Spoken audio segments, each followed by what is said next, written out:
വിഴിഞ്ഞത്ത് ഇരട്ടി സന്തോഷത്തിൽ UDF വിജയിച്ചപ്പോൾ വാർഡും കൈവിട്ട് LDF കൂടുതൽ പ്രതിസന്ധിയിലായിരിക്കുകയാണ്.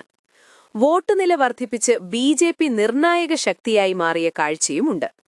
ഇതിനിടയിൽ CPM മുൻ MLA ആയിഷ പോട്ടി കോൺഗ്രസിലേക്ക് ചേക്കേറിയത് ഇടതുപക്ഷത്തിന് വലിയ തിരിച്ചടിയായി. കൊട്ടാരക്കര ഇനി നിയമസഭാ തെരഞ്ഞെടുപ്പിൽ ശ്രദ്ധാകേന്ദ്രമാകുമെന്നാണ് CPM വിലയിരുത്തൽ.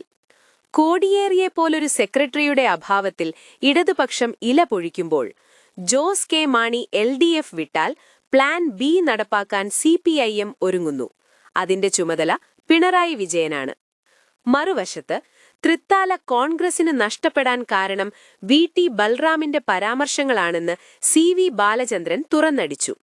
തൊഴിലുറപ്പ് പദ്ധതി പുനഃസ്ഥാപിക്കാനുള്ള പ്രമേയം നിയമസഭ പാസാക്കണമെന്നാവശ്യപ്പെട്ട് KC നിയമസഭയിൽ ശബ്ദമുയർത്തി. ഇതിനിടയിൽ ശബരിമലയിൽ പോലീസിന്റെ നിയന്ത്രണം പാളി. 18ാം പടിയിൽ വീണ് അമ്പലപ്പുഴ സംഘത്തിന്റെ സമൂഹ പെരിയോന്റെ കാൽമുട്ടു പൊട്ടി. അടിയശിഷ്ടം നെയ് വിറ്റതിൽ 35 ലക്ഷം രൂപയുടെ തട്ടിപ്പ് ശബരിമലയിൽ മറ്റൊരു വിവാദത്തിന് തിരികൊളുത്തി.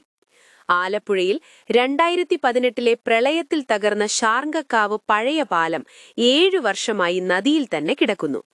കോഴഞ്ചേരിയിൽ 8 ലക്ഷം ചെലവിട്ട് കെട്ടിടം നിർമ്മിച്ചിട്ടും വെള്ളവുമില്ല, വൈദ്യുതിയുമില്ല, ഉപയോഗശൂന്യമായി കിടക്കുകയാണ് ICDP സബ് സെന്റർ. ഈ ന്യൂസുകളിൽ നിങ്ങൾക്കെന്തു തോന്നി?